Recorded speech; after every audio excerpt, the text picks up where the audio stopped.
getting into our fresh series, into our quarterfinals, and spawning in the top left-hand corner of Risen Memory, we have the South Korean Terran player. We have the Red Terran representing Shopify Rebellion. It is ByuN. And spawning in the bottom right-hand corner, we have his opponents. We have the Blue Zerg player. We have the Blue Zerg player himself. It is GgMaChine.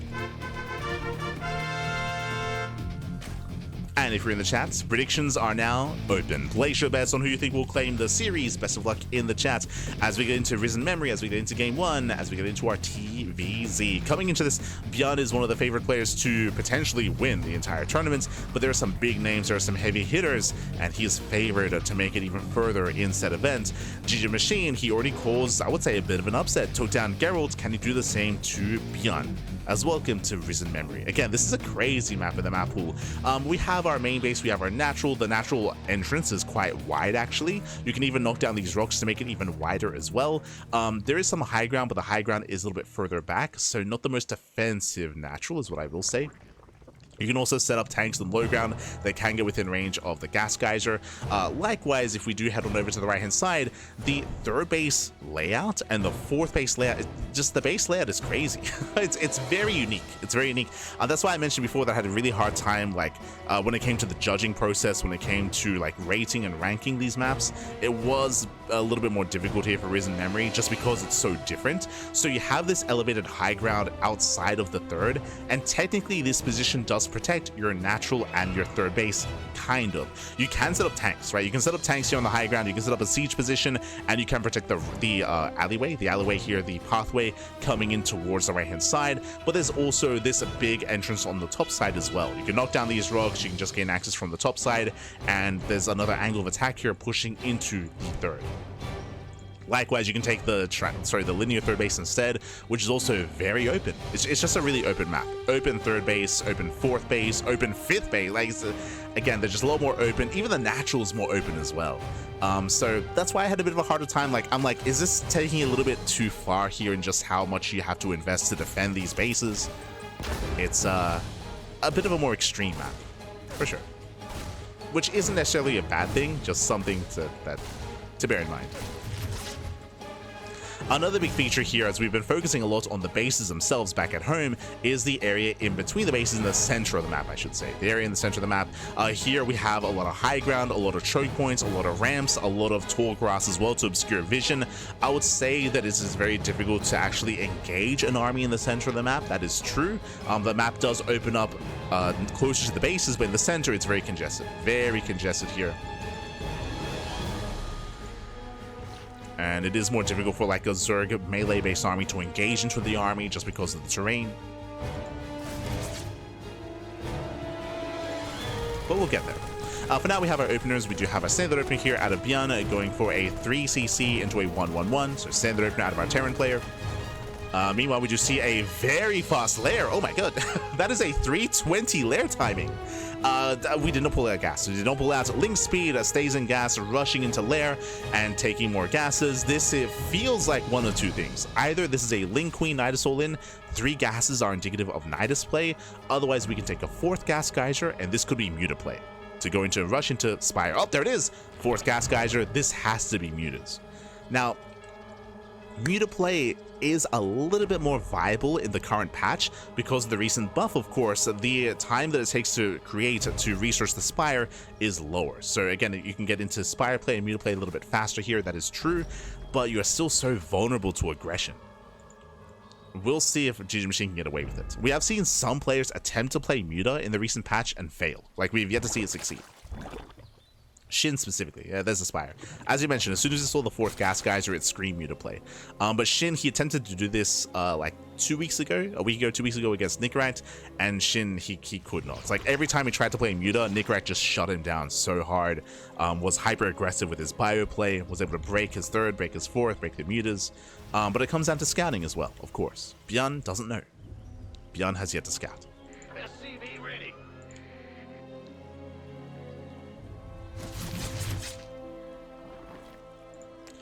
This was submitted as a rush map, standard. This was a standard map instead, which is crazy, by the way.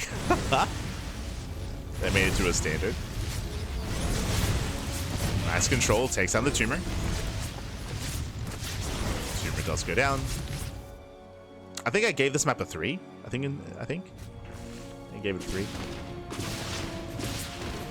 You know what, Banshee does hit the natural. No spores. Yeah, no spores in position, but Last Cloak was never researched. And in the end, we'll get 2 drone kills. Banshee does barely get away. Does scout the gases, at least. So ByuN, he's aware of the gases. Does hit the 3rd. No Lings in position. No Queens either. Army out of position. 6 drone kills. Brutal damage. Yeah, 6 drones. But the Hellions are going to be cleaned up. They are dealt with. And ByuN, he did not check the main. He did not get in. Back at home, he's aware. Okay, yeah, he's aware. He noticed. He took note of the gas. As the gas geysers were early, turrets are on the way. ByuN is getting ready. He's getting ready back at home.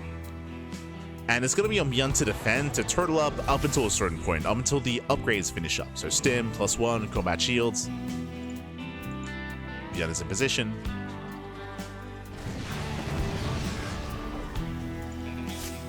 Oh. We'll lose 1 meter already. 1 meter goes down. No turret protecting the production. No turret in the main, just in the mineral line. 4 SCVs do full. Marines are in position, and the mutas are trapped. Oh, he gets out. Yeah, barely does get out. He almost out of position. Bad.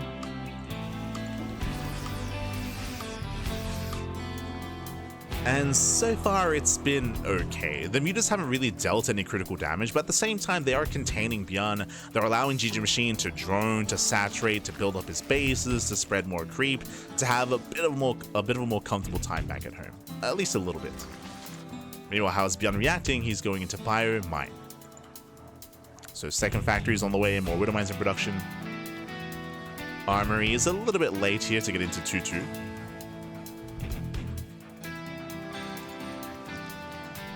As ByuN, he'll push through the center.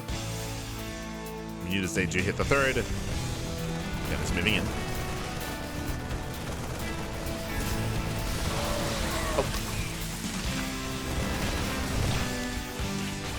Does try to dive. Mine shots. Nice retargeting. Yeah, very nice. Ooh, shot goes off. GgMaChine does split off in time. He splits off. Now StarCraft firing here on the Widow Mines, and GgMaChine, he does hold. Does force a pickup. We'll get a full medevac. Not bad. Gets 1, gets 2 medevacs. Ooh, gets 3. And all the medics do go down. ByuN, he will lose this entire army. Yeah, he will lose everything. Very nice engage here by GgMaChine. He's gained map control, and we spoke how open this map. Oh god, no. We spoke about how open the map was, and how does ByuN expand? I just see a killer smile in the chats. Feels like a strong early game focused map. Well, the reasoning for that as well, as we tried to emphasize, is how difficult it is to get a 4th, let alone a 5th. Like we there's no shot we ever get a 5th base. But expanding does feel very difficult here on this map. And speaking of ByuN, he's gonna have a hard time getting a 4th base up and running, just because of how open these expansions are, both top side and south side as well. So GgMaChine, he has momentum.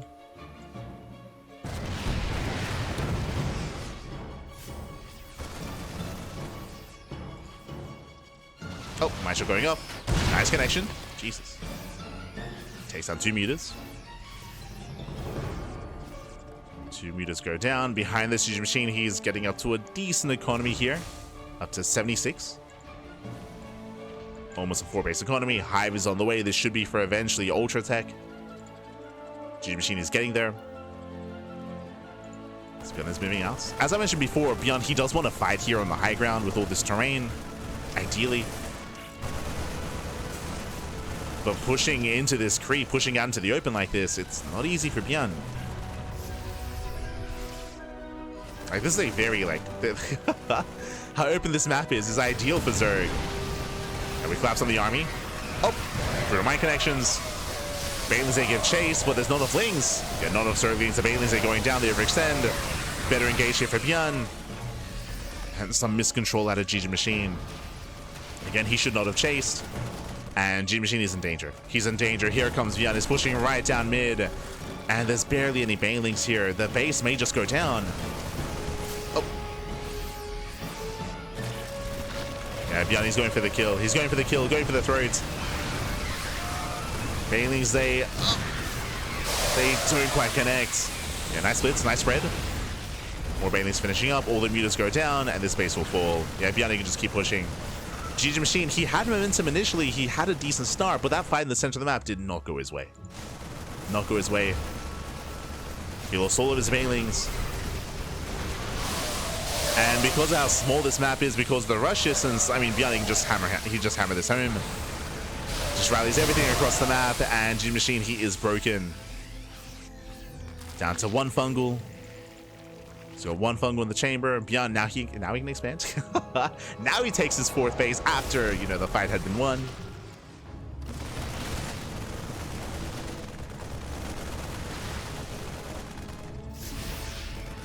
He's moving in. Fungal does land.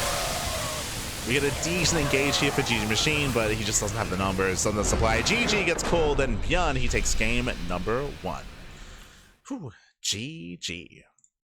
GG, well played. Again, GgMaChine, everything was looking decent for him. He was able to gain map control, able to drone up to 76. He was taking up into Hive Tech. He was building up his army, but he took a really rough fight in the center. We did emphasize that before the fight occurred, where ByuN, he wants to fight in the center of the map, right? This is where he's going to be at his best, where he can kite back, he can make use of the terrain, and GgMaChine, he went for the fight. He attempted to surround. He failed to surround, if you recall. He failed to surround. We saw that ByuN, he was able to edge his way out. He pulled back, pulled away, and Banelings did not connect with the army.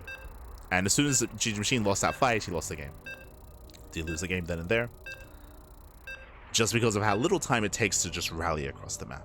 Once the rocks get knocked down. GG. GG, well played with that. ByuN takes a lead, and now we're getting into game number 2. Getting into game 2. And spawning in the bottom right hand corner of Winter Madness, we have the South Korean Terran player. We have the Red Terran representing Shopify, leading the series 1-0. It is ByuN. And spawning in the top left hand corner, we have his opponent. We have the Blue Zerg player, the Blue Zerg player himself, down in the series. Let's see if he can bounce back. It is GgMaChine.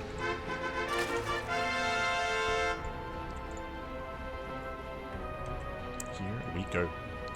Fourth base is where armies naturally start exploring the map more, it seems. I glossed over it, but ByuN did ARAX last game, which makes sense. And ARAX is a 3-base all-in. That's why the fourth base was so delayed for ByuN.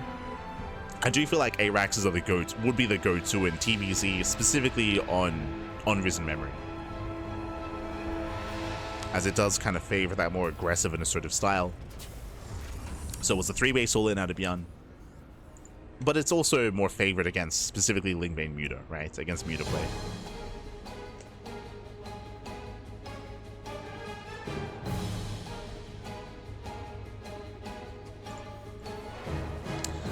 But here we go.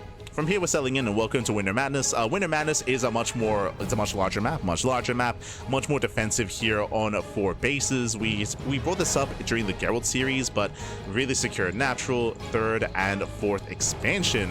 The 5th base, I would say, is going to be easier for the Terran player to secure, more so than the Protoss, as you can push forward with your main army.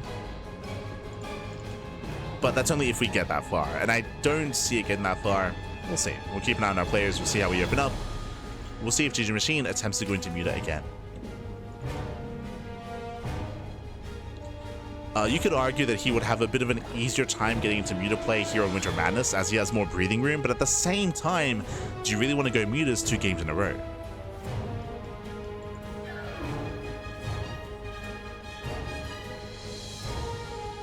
No. So now we're opening up. Settling in. Going Hive here is a bad idea. That I'm sure also kind of played into it. Referring to Mixu's comment, referring to GgMaChine teching when ByuN was committing to an 8-rax. Also didn't help.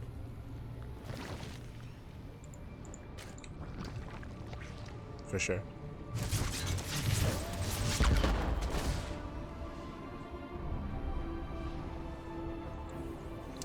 Jesus, as we have this, we're going for the 3rd CC before Starport.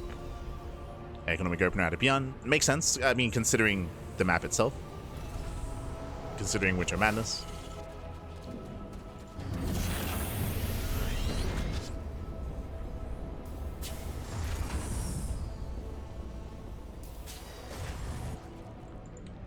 And we'll keep an eye on the Zerg. This time he pulls out a gas. Remember, last game we had a 320 lair timing into fast muta. This time, no such thing. So, no muta play. Now we're pulling back in. But again, the lair timing is going to be nowhere near as fast as last game.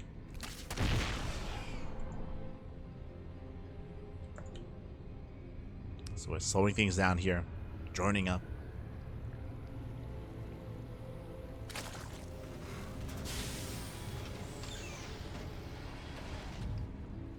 Even going Baneling as first. Okay, so a little bit safer here from GgMaChine. Goes to the Bailey Nest before said lair. This will keep him safe against like a Hellbat push, like early move outs, early timings. I feel like this is overly safe against ByuN. Like ByuN isn't really known for earlier pushes.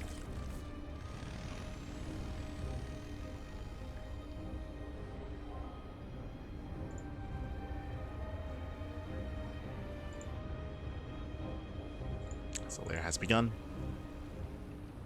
It's at 4:30 lair timing. And from here we're calming down. From the side of ByuN, he's going into ByuN. There was a time here a couple of months ago when ByuN was playing mech against Zerg, but that was also in the previous patch with the previous Cyclone. Now that the Cyclone has been fixed, now that has been changed, I don't really see ByuN embracing mech too much in this matchup.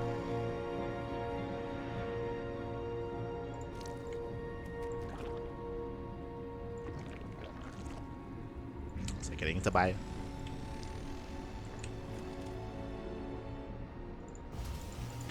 First double E-base, selling into his third CC. Banshee's moving out, just like last game, no cloak, right? There's no cloak, there's no hyperlight rotors, no upgrades on said Banshees.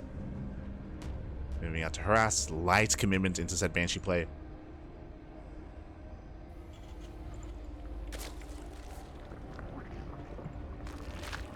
And we'll see if GgMaChine can keep up. Overall, it's been a pretty passive start, but again, that's kind of what we expect on a map like Winter Madness.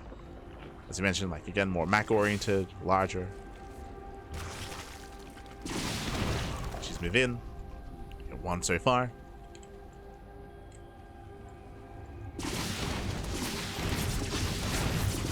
And nice pickups. Oof. As the Banshees do overextend, it's going to be 6 drones going down. Hellies, they do hit the third. Not bad. Yeah, brutal positioning. Oh no, the Lings, they get roasted. Drones as well, and it's getting out of hand. It's getting out of hand here. Every Ling is going to go down, and the drones as well. 14, 15. He's not done. Ah, no.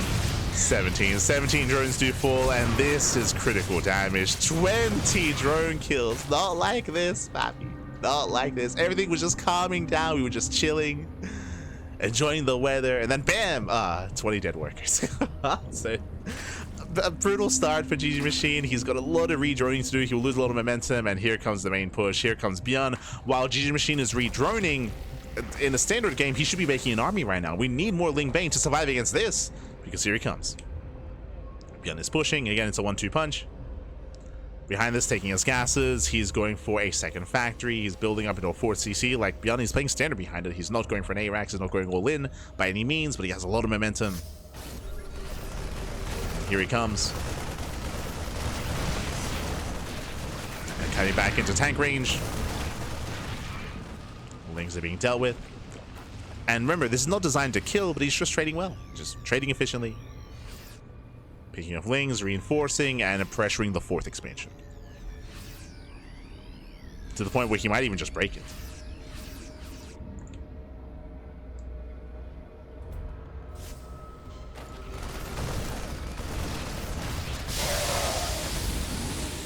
As Lings, they try to collapse in. ByuN slowly pushing forward. Okay, within range of Ling Bane. Tank volley goes off. 2-2 has begun. And GgMaChine, he has to engage. Gets over the first tank. First tank goes down, but the other is secure. He's up most of the Ling Bane. Yeah, brutal tank shots. Oh my god. And ByuN, he takes the fight. He takes the fight. He shuts out the Ling Bane. Gets on top of the Hydras as well. Those were insane tank volleys. Yeah, Hydra speed wasn't done in time. And ByuN, he's rallying. He's rallying across the map. Now, thankfully for GgMaChine, because the map is so large, it does take a little bit longer to rally. But ByuN, he's coming. He's coming. And there's 0 Banelings. 0 Banelings to defend. He can stim and he can win. He can just move back. Ah. Yeah, without Banelings, there's nothing to be afraid of. Marines, they just rush forward. GG gets called, and ByuN, he will take the series 2-0. GG. Whew. GG, well played. Congratulations to ByuN. He does claim the series. Game 2 was a lot more cut and dry just because of the 20 dead workers. Unfortunately, at this level of play, losing 20 drones that early on, that's game ending. That's game ending damage. You're essentially forced into an all-in. Trying to recover, trying to drone up after losing that many workers that early in the game is just so difficult. Put Cyril in that position, put Rainer in that position, they'd also just they also would have struggled to recover after losing that many workers that quickly. GG, well played. So with that, ByuN does claim the series, does take the 2-0. Game 1 was a little closer. Game 1 was a little more back and forth, and Game 1, GgMaChine, he had a lot more potential as well. It was a really exciting Game 1, but here Game 2, a little bit one-sided, a little bit more lackluster. Regardless, GG, well played. ByuN does claim the series, and now we're getting ready for our next matchup.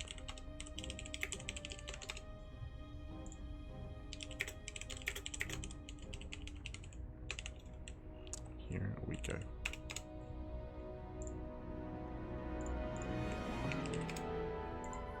Here we go. GG, well played.